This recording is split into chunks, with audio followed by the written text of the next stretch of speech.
Oh, welcome, ladies and gentlemen. You have to excuse me. It's been a long day. I am so relieved. I'm just so relieved. I did not want another surgery. Eventually I may have to have it, but uh, so what today wound up being more or less was a follow up. That no socks. Don't step on my keyboard. You see socks. That's socks. She's our one of our girls. Um, Although I don't think people want to see your butt socks. But so we drove from south of Keene, New Hampshire, to Lebanon, New Hampshire. We took the socks. I really think you should get your bottom end out of the view of the camera. Um, so roughly from Keene, New Hampshire to Lebanon, New Hampshire, and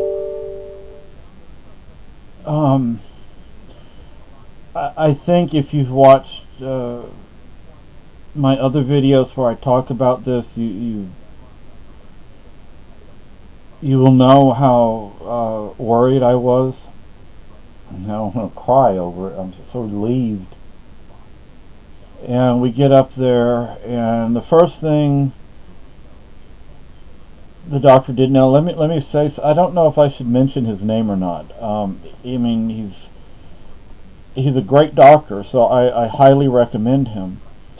And I found out today that the metal in my neck is titanium, and the reason metal detectors don't go off when I go through them is because there's so much muscle and flesh uh, surrounding the metal. So maybe a more sensitive metal detector would detect it, but so so far I haven't had to deal with that, thankfully. Now I was going to make a video on this little gadget here, and eventually I will, but I just used it for the first time, and right now I'm not real enthused with it, and I was going to make a video, but I don't have a shirt on, and I don't think everybody wants to see my beautiful, lovely, hairy chest, so I'm not going to, because I have to press it against my chest, and I really need to clean that gun. And look at that. That's totally unacceptable right there. That is totally unacceptable. You should never let your firearms get rusty like that ever. Well, I did load it. This is 40 caliber. Um, it's 40 caliber. That light may be.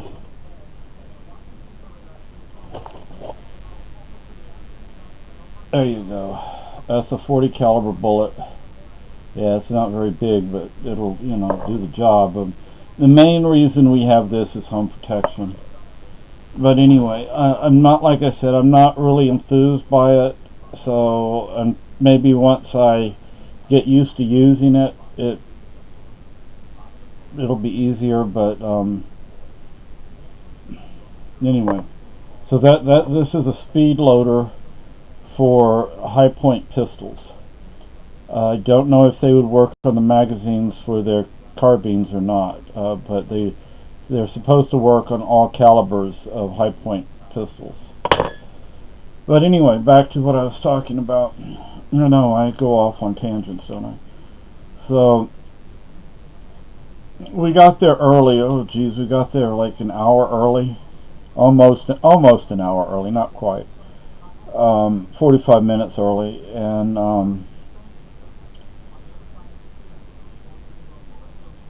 I didn't want to go. I did not want to. I did not want to go in that office. I did not want to see the doctor for a number of reasons, and I guess the obvious reason I didn't want to go see him is because I was afraid he was going to say I was going to have surgery.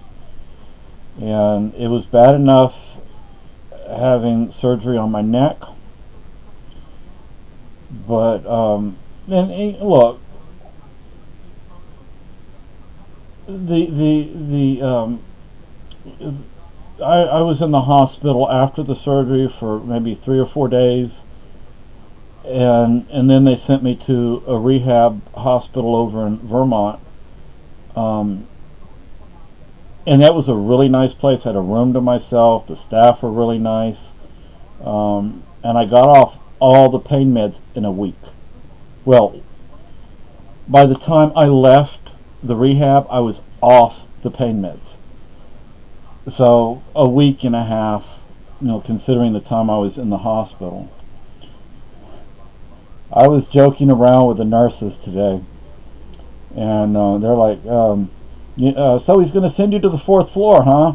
Which is the psych unit, because I'm like, my name is Dan D.B. Cooper. I joke around with people. I had my foxtail on and stuff like that, and the kids love to see the grandkids, especially. And I got to meet one of Lisa's longtime friends and two of her kids, and they both like the foxtail. The kids love it when I have my foxtail on. We were in the Social Security office. This was, I guess, sometime last summer maybe, and there's a little boy sitting there, and he's like, "Mommy, is that real? Like, does he really have a tail?" And anyway, so I'm very relieved. I have not been sleeping very well. I've had nightmares, which I dislike immensely, but they were severe enough to wake me up, but I don't remember what they were about, so that's good, because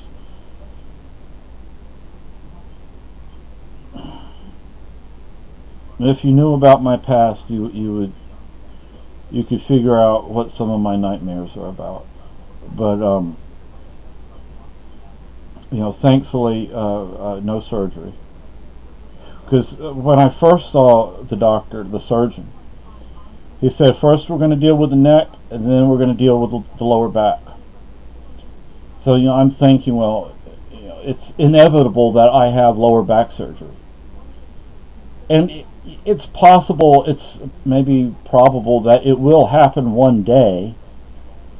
But I don't like, there's the pain, there's the discomfort, there's the being away from my wife, being away from home, being away from the fur babies, being surrounded by strangers. There's all the drugs they give you. And, and the ambulance ride from the hospital over to the rehab,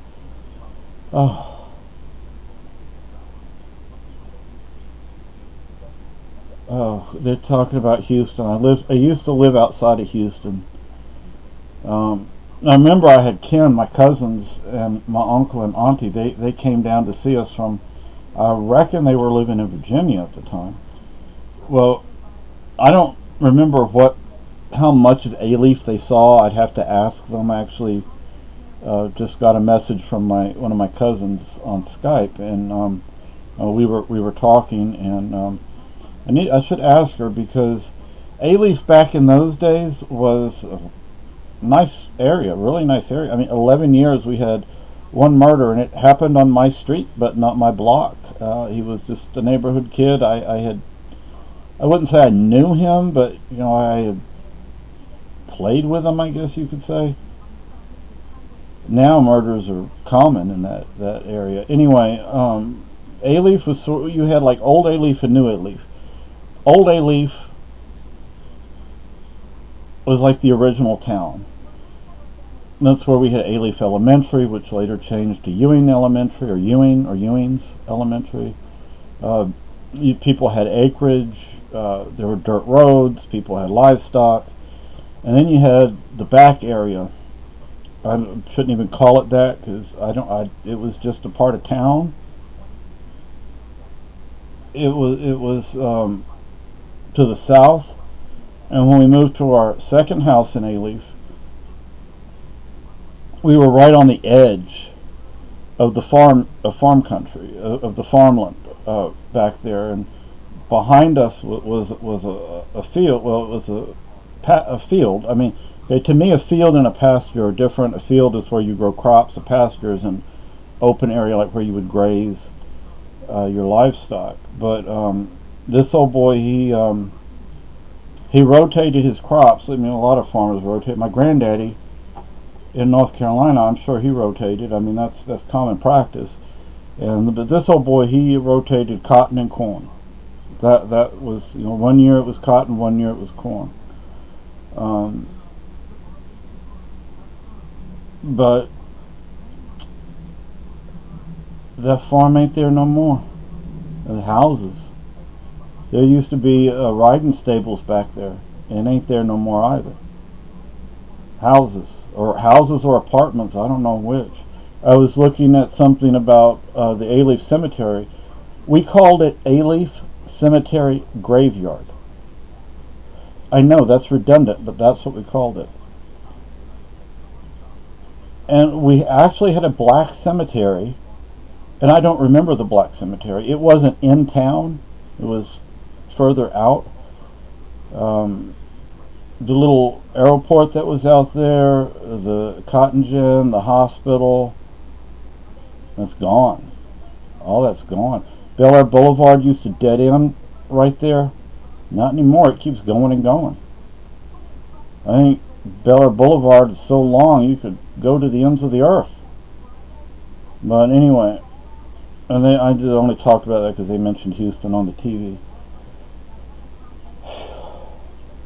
Hopefully I'm going to have a good night's sleep tonight. Now let me say something about our area. It's beautiful up here. It doesn't matter what the weather is, it is beautiful. So we're driving up and it's raining. And that's one difference between New Hampshire and Texas, is we have a lot more rain than Texas gets. Even people who live on the coast don't get as much rain as we do. And we're inland. The coast would be, a couple hours away from us maybe.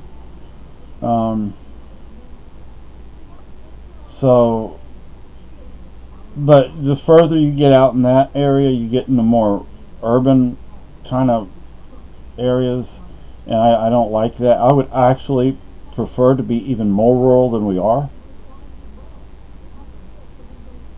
But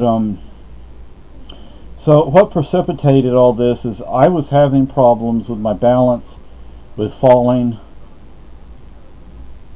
My cousin just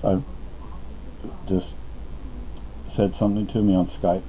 I need to get back to her in a second, but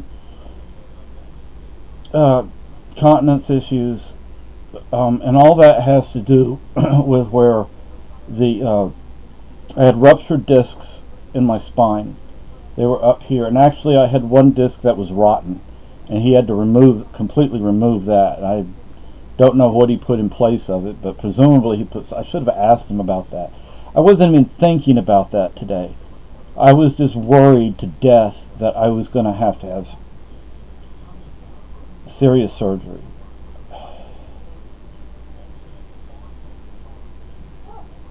And was that San Antonio? So anyway, two news stories about Texas today. I lived there for 44 years, so and I lived in San Antonio for like 20 plus years.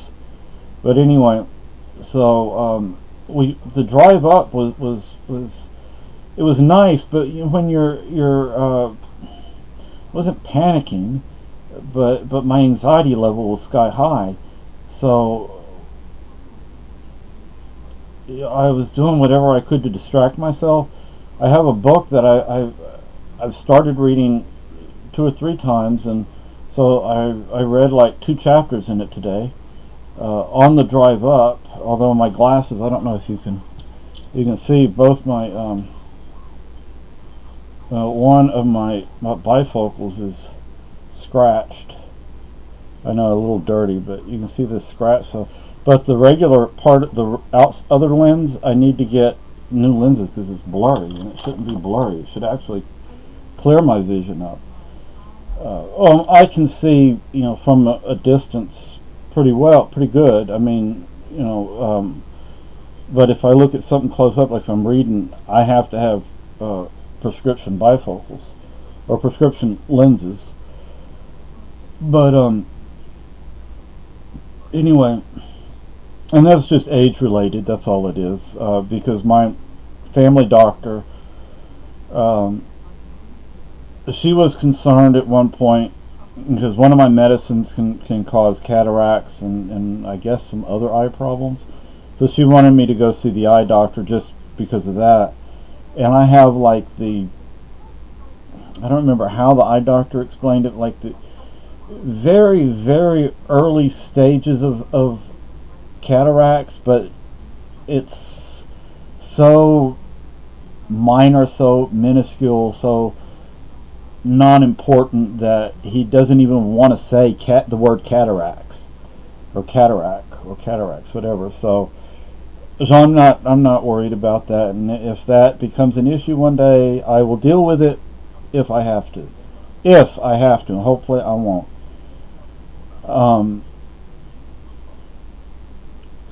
But the drive up there, it's beautiful up here in New Hampshire. I mean, every place is beautiful in its own way. It's just here in New Hampshire, the closest, like I have a sister and daughter in Texas, and I seriously doubt my sister is going to ever watch any of my videos. But my daughter, she lives, actually I'm not sure if where she lives now is considered North Texas or not, but the closest thing I could compare our environment to would be the Piney Woods, East Texas. The biggest difference is we're hilly and mountainous and rocky. We are called the Granite State for a reason, eh? And I know A is not a Texas thing. It's something I picked up when I was visiting my dad's family in Canada in the mid-90s.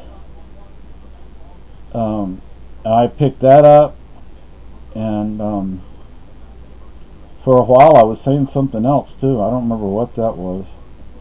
But now I say hey. I don't think I say it quite the way Canadians say it, but I say it. But anyway, so we're driving up there, and we took the highway, which is over in Vermont, to get there. It's just, you don't have to stop. You don't really have to slow down. You just keep going. They have a speed limit that's like 65.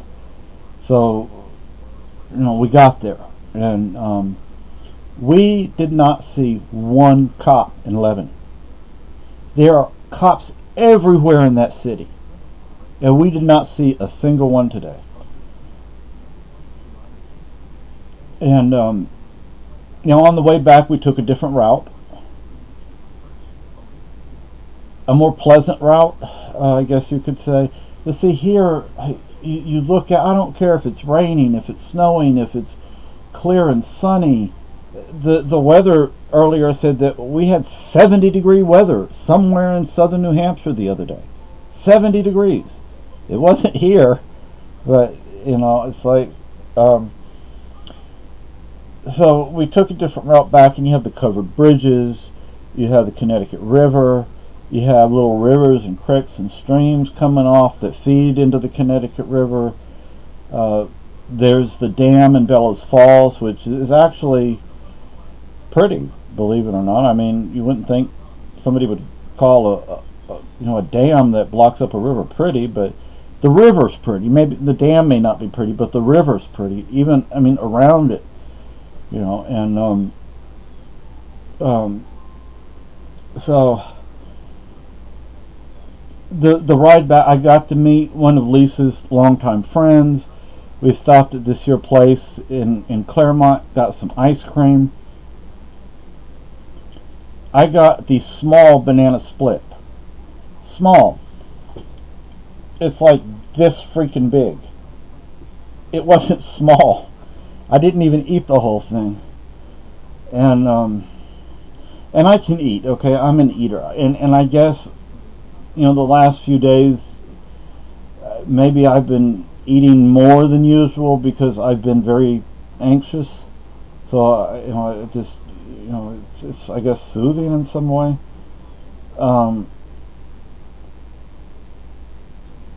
And we didn't see any moose, and we didn't see any Sasquatch. I tell the kids that, hey, look, there's a Sasquatch. The grandkids, one of them believes me. Some of them do, some of them don't. It depends how old they are.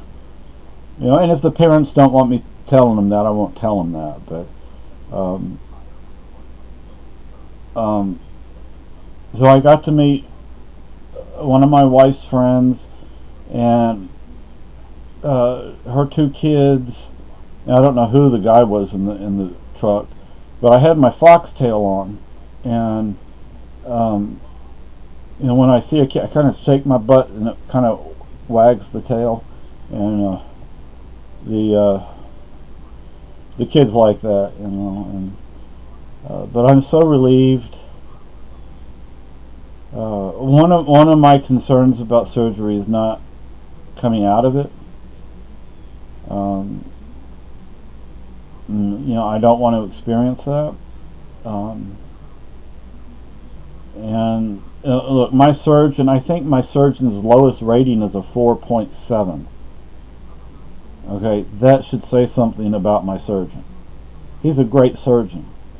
Do I still have limited movement in my neck? Yes. But I have more movement in my neck now than I did the first few weeks or few months post-surgery. So basically what the doctor wants me to do is to get up and move more and not just sit down. But see, I get nervous doing that because I don't want to fall. And I am what they refer to as a fall risk. And when I'm around the house, see, I don't even know where I put my cane. It's in here somewhere, but I don't even know where it is right now. But see, I don't use it at home. Well, I've started using it a little bit at home. Now I'm supposed to use it all the time. I take the garbage down to the dumpster and I don't use the cane. I have to start using it. That would probably help keep me from falling sometimes. Because I remember a few months ago, it wasn't because of the snow and ice. It wasn't a whole lot of that on the ground anyway. We just had a really weird winter this past winter. And the first winter we were up here, not my current wife, but my late wife. Oh boy, did it snow. And I'd get out there just for the heck of it and shovel snow. But I have to be careful about that because I have heart problems, and I don't like having to take my nitro if I don't have to. I've been having tightness of the chest, which I think was my nerves. I don't, because right now my body feels so relaxed. My mind feels so relieved, and I know I'm making a long video. I'm saying the same things over and over again. But I am so happy that this little episode is finished, because what happened was I fell. I was having a hard time getting around. We called my doctor's office, the one in Keene. Talked to the nurse, and she's like, we need to see you right away. So the next day we went, and I didn't get to see my regular doctor because she was booked up, so I had to see somebody else. I actually saw the nurse practitioner. The nurse practitioner is like, oh no. And she called in the neurologist. Neurologist wasn't too happy with the way things were, so they had me make an appointment with my doctor in Lebanon. They had me do an MRI and X-rays, and what? Okay, I'll get you some in a second.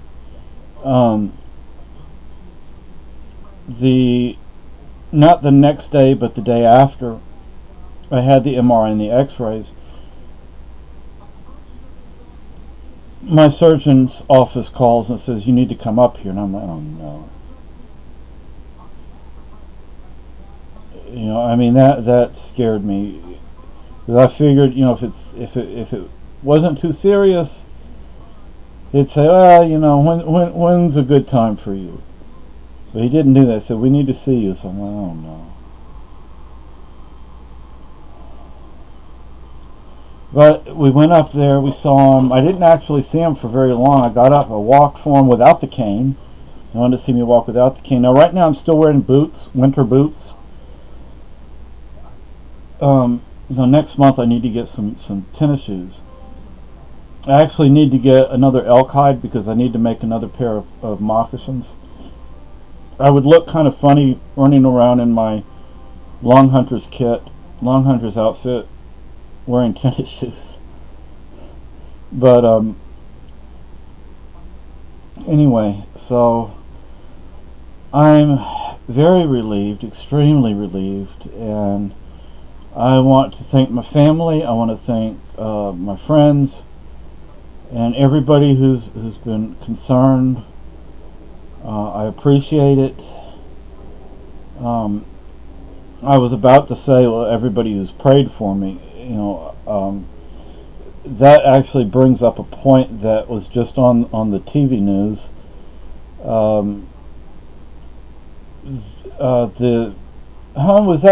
Was that VA hospital in Manchester? That VA hospital they were talking about, was that in Manchester? What?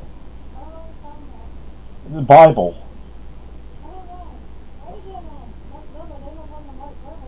Oh. Well, there's a VA hospital up here, and I'm an atheist. I mean, I don't, hide that. But, if you believe in something, you believe in something. I just happen not to. And I'm not going to criticize somebody because they believe in a god or believe in gods or whatever they believe in. And this VA hospital, there is an atheist group. I don't think they're necessarily really atheist. There's Dr.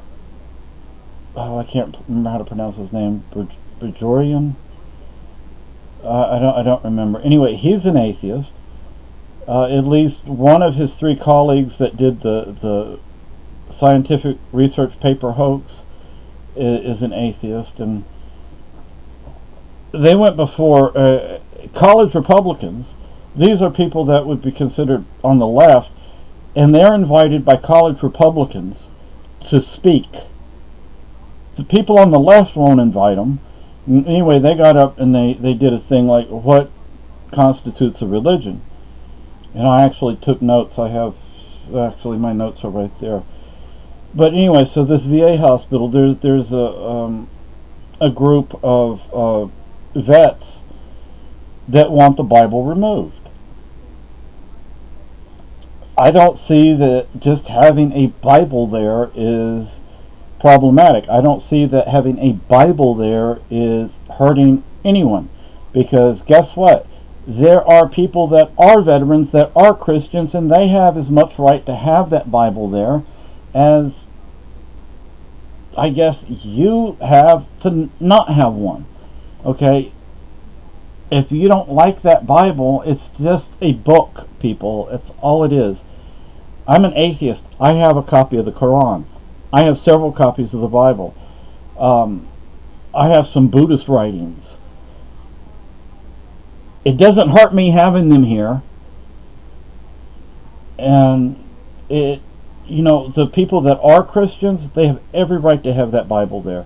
And for people to say there is not a war on Christianity they either are lying or they're uninformed or something like that, because even I can see that there's a war on Christianity, and it's sad. It's a very sad situation, and But anyway, the doctor he wrote a book, How to Make Atheist.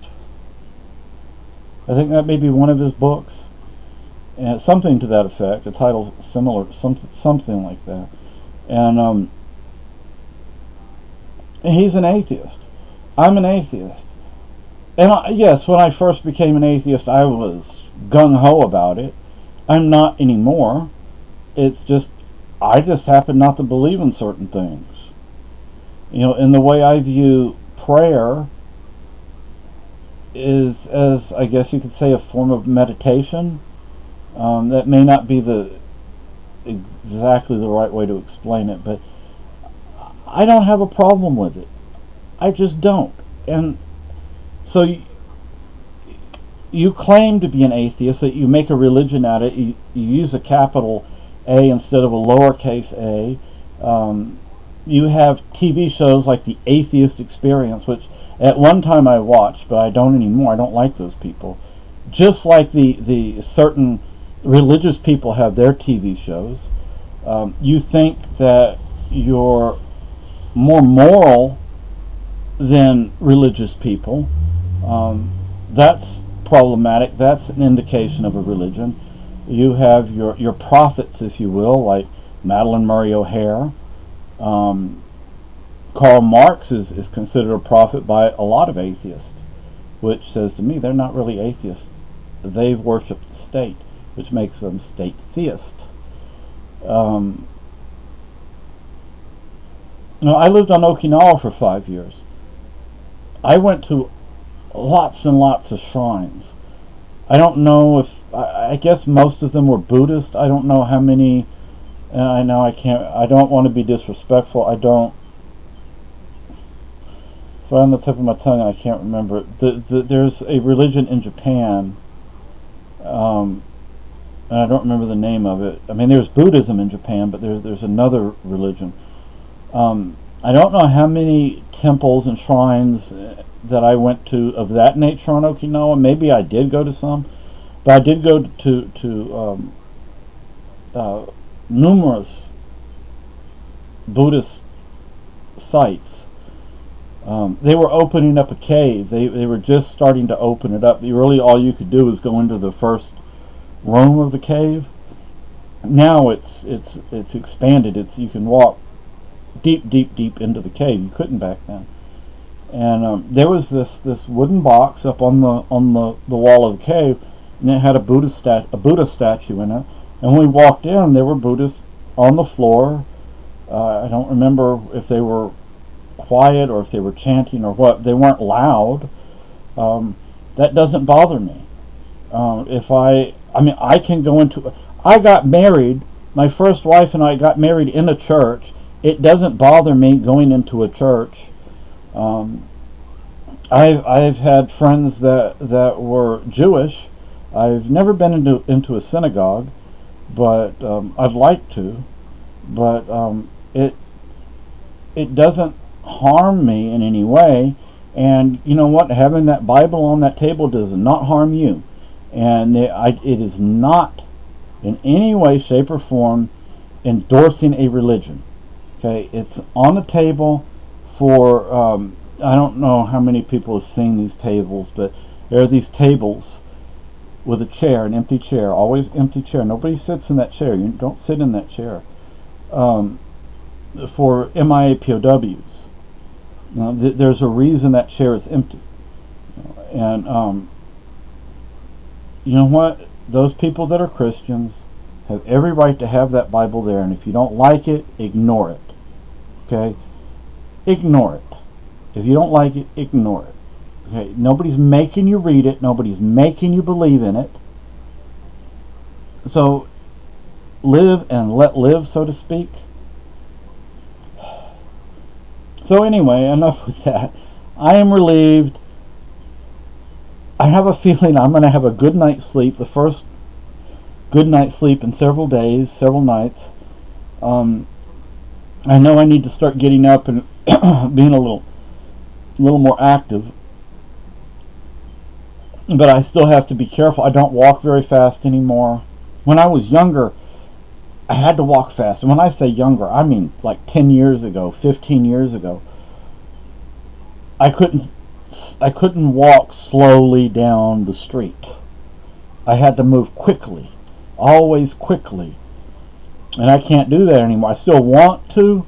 Hey Maggie, this is Miss Maggie. Hey Maggie, she's Miss Sourpuss. Yeah. She's the mama of John and Socks. That you saw Socks' butt earlier. This is their mama. She's only about a year older than they are. Well, thank you very much, Miss Maggie. She's the queen of the house. She's the boss. Even Boo, who's a whole lot bigger than her, and a boy, and a whole lot stronger than her, Miss Maggie bosses him around. She is the boss. She bosses us around. So now you're getting to see Miss Maggie's butt, huh, Miss Maggie? Huh, Mama Maggie? What you say? There she goes. She wanted attention, and now that's it. You don't give Maggie any more attention than what she wants. Because if you do... So anyway, so eventually once I have practiced with this a little more, I will make a video on this. I did load the magazine, but like I said, I don't have a shirt on. I don't think you want to see my beautiful, handsome, hairy chest. So I'm not gonna, make that video right now. I'm gonna go ahead and end this video. I think I've been more than sufficiently redundant, and I wish everybody well, it's 7:09 p.m. I guess we've been home about 2 hours now, hour and a half, 2 hours, and I am going to take a sigh of relief. I have taken several sighs of relief today. So have a good evening, but if you happen to watch this in the morning or the afternoon, have a good morning, have a good afternoon, have a wonderful, fantastic day. Bye.